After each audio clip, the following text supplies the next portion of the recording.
يا بلبل الأغصان غرد مدى الأزمان عن أهل وحي الله عن حملة القرآن يا بلبل الأغصان.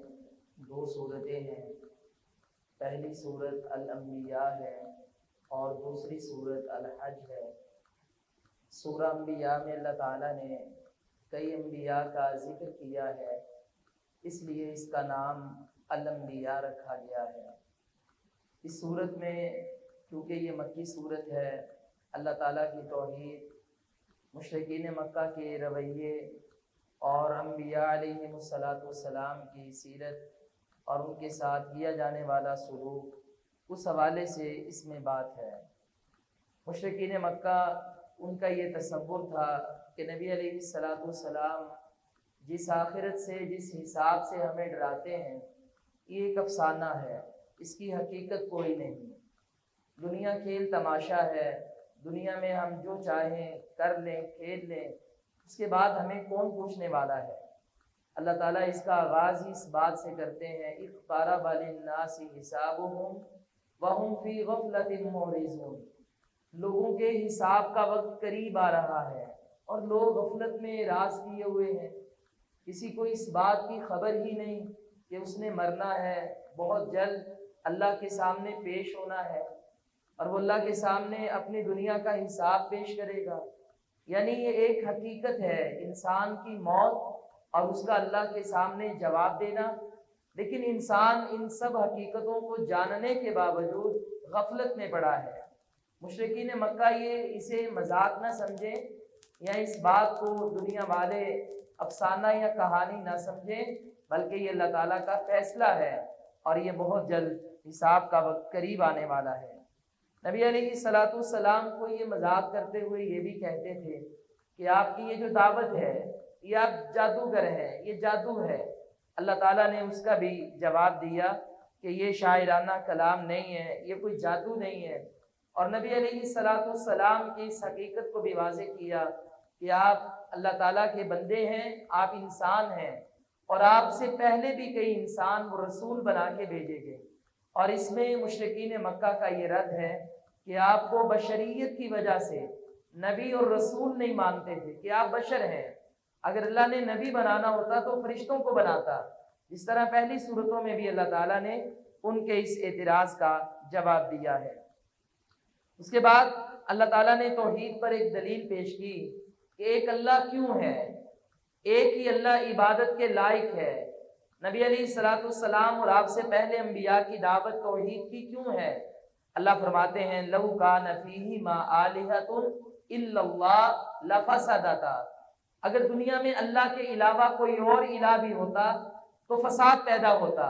یہ آپ کو دنیا کا نظام ایسے نظر نہیں آنا تھا، ایک دفتر میں، ایک جماعت میں، ایک گھر میں جہاں زیادہ انسان رہتے ہوں، وہاں پہ ہیڈ، لیڈ کرنے والا، لیڈر، امیر، وہ ایک ہوتا ہے۔ اگر ایک سے زیادہ چودھری بن جائیں تو نظام نہیں چلتا۔ ایک بندہ کہتا ہے میں نے یہ کرنا ہے، دوسرا کہنا ہے میں نے یہ کرنا ہے، دونوں کی آپس میں لڑائی ہو جائے گی۔ اور انسان کا وجود ہی اس بات کی دلیل ہے۔ اللہ تعالیٰ نے ہمارے وجود میں ہاتھوں میں 10 انگلیاں رکھی ہیں، 2 ہاتھ رکھے ہیں، 2 پاؤں رکھے ہیں، 2 آنکھیں رکھی ہیں، لیکن جب دماغ کی بات آئی تو دماغ ایک رکھا ہے۔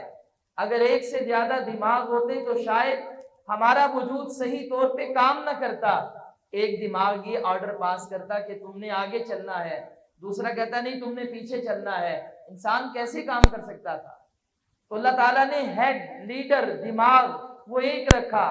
دنیا کے نظام کو چلانے کے لیے ہمیں مثال دی کہ جس طرح دنیا میں ایک بندہ ہی کام کو ڈیل کر سکتا ہے، اسی کا فیصلہ چل سکتا ہے، اسی طرح اس کائنات کو چلانے کے لیے اللہ بھی ایک ہے، اسی کا فیصلہ ہے۔ اگر اس کے علاوہ کوئی اور الہ ہوتا تو زمین میں فساد پیدا ہو جانا تھا۔ کسی نے کہنا تھا کہ میں نے آج سورج نکالنا ہے تپش والا، دوسرے نے کہنا تھا آج بادل ہوں گے، بارش ہوگی، اس نے کہنا تھا یہاں یہ ہوگا، اس کے گھر میں بیٹا ہوگا، دوسرے نے کہنا تھا اس کے گھر میں بیٹی ہوگی۔ ان دونوں نے لڑ پڑنا تھا، جھگڑ پڑنا تھا، کائنات کا نظام نہیں چلنا تھا۔ تو اللہ فرماتے ہیں الہ ایک ہے اور وہ اللہ ہے، اس کے ساتھ نہ کوئی ہے، اگر ہوتا تو آپ کو یہ کائنات کا نظام اس طرح چلتا ہوا نظر نہ آتا۔ مشرکین مکہ جس طرح یہود و نصارہ کا یہ عقیدہ تھا کہ مسیح اللہ کے بیٹے ہیں، عزیر اللہ کے بیٹے ہیں، مشرکین مکہ نے بھی ایک ایسا عقیدہ بنا لیا۔ انہوں نے کہا یہ جو فرشتے ہیں یہ اللہ کی بیٹیاں ہیں، معاذ اللہ۔ اللہ تعالیٰ نے اس بات کا بھی جواب دیا کہ اللہ تعالیٰ پاک ہے، اس کی کوئی اولاد نہیں، فرشتے اللہ کی بیٹیاں نہیں، بلکہ وہ بھی اللہ کے بندے ہیں، وہ اللہ کی عبادت کرتے ہیں، رب انہیں جو حکم دیتا ہے وہ کرتے ہیں، اللہ جس بات سے انہیں منع کرتا ہے وہ کام نہیں کرتے، مکمل اللہ کی اطاعت کرتے ہیں، ذرہ برابر بھی اللہ کی اطاعت سے روگردانی نہیں کرتے۔ اس کے بعد اللہ فرماتے ہیں اولم یر الذین کفروا ان السماوات والارض کانتا رتقا، کیا کافروں نے یہ دیکھا نہیں کہ یہ جو زمین و آسمان تھے یہ اکٹھے تھے، پھر اللہ نے ان دونوں کو جدا جدا کر دیا، انہیں پھاڑ دیا، الگ الگ کر دیا۔ اللہ کا عرش پانی پہ تھا، پھر آسمانوں سے اوپر اللہ اپنے عرش کو لے گیا، ساتوں آسمانوں سے اوپر آسمانوں کو علیحدہ کر دیا، زمین کو علیحدہ کر دیا، اور اس خلا کے درمیان اللہ تعالیٰ نے ہمیں بسا دیا۔ تو یہ ایک سائنسی بات اللہ تعالیٰ نے قرآن مجید میں ارشاد فرمائی، اور پھر فرمایا کہ یہ جو تمہیں پہاڑ نظر آتے ہیں، یہ پہاڑ یہ زمین کے کیل ہیں، اللہ تعالیٰ نے اس سے زمین کو بیلنس کر کے رکھا ہے۔ یہ جتنے بھی آپ کو پہاڑ نظر آتے ہیں، اور آج کل ٹنل کھودے جا رہے ہیں، موٹر ویز بنائی جا رہی ہیں، پہاڑ کاٹے جا رہے ہیں، سڑکیں سیدھی کی جا رہی ہیں، ہم نے سائنسدانوں سے سوال کیا کہ کل یہ پہاڑ اتنا بڑا تھا، آج کاٹ کاٹ کے ماربل لگا دیا، سارا سڑکیں بنا دی، کیا زمین اس سے ان بیلنس نہیں ہوگی؟ ہمیں جواب ملتا ہے کہ پہاڑ یہ کیل ہیں، یہ جتنا زمین سے باہر ہوتا ہے اس سے کئی گنا اندر ہوتا ہے۔ جیسے ایک کیل دیوار میں پیوست کیا جاتا ہے، لکڑی میں پیوست کیا جاتا ہے، جتنا باہر ہو اس سے کئی گنا لکڑی کے اندر ہوتا ہے، جتنا باہر نظر آتا ہے اس سے کئی گنا دیوار میں پیوست ہوتا ہے۔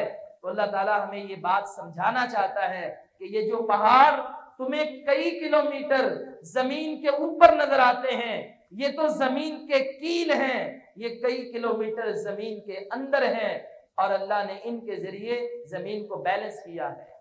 آپ دیکھتے ہیں جتنے بھی زلزلے آئیں تو اس کے بعد جو ابتدائی رپورٹ آتی ہے وہ کیا آتی ہے کہ فلاں پہاڑی علاقے سے، جہلم سے، مظفر آباد سے، کشمیر سے، فلاں بلوچستان سے، یعنی زلزلے کا مرکز جو ہے وہ پہاڑی علاقہ ہوتا ہے۔ پہاڑ ذرا سا حرکت کرتا ہے، زمین جنبش میں آتی ہے، حرکت میں آتی ہے، زلزلہ آتا ہے، چند سیکنڈ میں بڑی بڑی عمارتیں زمین بوس ہو جاتی ہیں۔ اللہ کہتے ہیں یہ جو پہاڑ ہیں ان سے ہم نے زمین کو بیلنس کیا ہے، زمین اپنی جگہ پہ ٹھہری ہے، اور اس لیے تم اس پہ چل پھر سکتے ہو، اور یہاں پہ تم مکان بناتے ہو، دنیا کا سامان بناتے ہو۔ اس کے بعد اللہ تعالیٰ نے ابراہیم علیہ السلام کا واقعہ بیان کیا، کیونکہ عربی یہ جو عرب والے مکہ میں رہنے والے ہیں، یہ حضرت اسماعیل علیہ السلام کی نسل بھی یہاں پہ قریشی بھی تھے، تو یہ سب یہ دعویٰ کرتے تھے ہم ابراہیمی ہیں۔ تو اللہ تعالیٰ نے ابراہیم علیہ السلام کا یہاں پہ تفصیل سے ذکر کیا کہ ابراہیم کا عقیدہ کیا ہے، ابراہیم کا نظریہ کیا ہے۔ آپ بھی توحید کی دعوت دینے والے تھے، جس طرح آج محمد رسول اللہ صلی اللہ علیہ وسلم توحید کی دعوت دینے والے ہیں۔ اللہ فرماتے ہیں وَلَقَدْ آتَيْنَا إِبْرَاهِيمَ رُشْدَهُ مِنْ قَبْلِ وَكُنَّا بِهِ عَالِمِينَ، ہم نے اس سے پہلے ابراہیم علیہ السلام کو بڑی رشد دی، علم دیا، سمجھ دی، ہدایت دی، اور ہم اسے جاننے والے تھے۔ ابراہیم علیہ السلام نے دعوت کا آغاز کیا، قوم والوں سے، باپ سے، گھر سے آغاز کیا، انہیں توحید کی دعوت دی۔ جب یہ نہ مانے تو حتمی نتیجے تک آن پہنچے۔ ایک دن قوم والے میلے پہ جانے لگے، ابراہیم علیہ السلام کو بھی دعوت دی، آپ نے کہا انی سقیم، میں تو بیمار ہوں۔ قوم والے چلے گئے، آپ بت خانے میں گئے، کلہاڑا لیا، سب کو ٹکڑے ٹکڑے کر دیا، ان کے آگے کھانے طرح طرح کے پڑے تھے جو تبرک کے طور پہ میلے سے واپس آ کے لوگوں نے تناول کرنے تھے۔ آپ نے پہلے تو انہیں کہا کھاتے کیوں نہیں، پیتے کیوں نہیں، وہ تو مٹی کے بت تھے، وہ جواب کیسے دے سکتے تھے؟ سب کو ٹکڑے ٹکڑے کر کے بڑے کے کندھے پہ کلہاڑا رکھا اور ابراہیم واپس آ گئے۔ جب یہ قوم والے آئے، یہ تو خوشی خوشی سے آئے اور انہوں نے کہا کہ ہم جا کر کے میلے سے فارغ ہوئے ہیں، تبرک حاصل کریں، لیکن جب بت خانے کی تباہی دیکھی، آپس میں بات کی، کون ایسا گستاخ ہو سکتا ہے، کون ہمارے بتوں کا یہ حشر کر سکتا ہے؟ حالانکہ اگر عقل سے کام لیتے، توحید کا پیغام مل جاتا، انہیں یہ بات سمجھ آ جاتی، جو اپنی حفاظت کے قابل نہیں وہ تمہاری حفاظت کیسے کر سکتے ہیں؟ جو اپنے آپ کو نہ بچا سکے وہ تمہیں کیسے بچا سکتے ہیں؟ ابراہیم اصل میں یہ پیغام دینا چاہتے تھے، لیکن عقل نے کام نہ کیا، شرک اور کفر کے پردے پڑے تھے۔ کہا ایسا کون ہو سکتا ہے؟ انہوں نے کہا سمعنا فتن یقال له ابراہیم، ایک نوجوان کا اکثر نام سنتے ہیں، کوئی ہمارے بتوں کی مخالفت کرتا ہے، ابراہیم اس کا نام ہے، پکڑ کے لاؤ اسے۔ آپ کو لایا گیا، آپ سے پوچھا کہ کیا آپ نے یہ کیا ہے؟ ابراہیم علیہ السلام نے کہا کہ ان کے بڑے نے کیا ہوگا۔ اب یہ جھوٹ بھی نہیں، کیونکہ قوم والوں میں عزت کے اعتبار سے، منصب کے اعتبار سے سب سے بڑا وہ حضرت ابراہیم علیہ السلام تھے۔ آپ نے کہا پوچھ لو ان سے اگر یہ بات کرتے ہیں۔ اب پھر ابراہیم عقل سے سمجھانے لگے کہ یہ قبر والے، یہ شجر والے، یہ پتھروں والے، یہ بت، یہ عبادت کے لائق نہیں ہو سکتے، پوچھ لو ان سے اگر یہ کلام کر سکتے ہیں۔ سب لوگوں نے کہا اے ابراہیم تو جانتا ہے نہ یہ کھا سکتے ہیں، نہ یہ پی سکتے ہیں، نہ یہ کلام کر سکتے ہیں، نہ یہ سن سکتے ہیں، تو ہمیں مذاق کر رہا ہے، ہم ان سے کیسے سوال کریں؟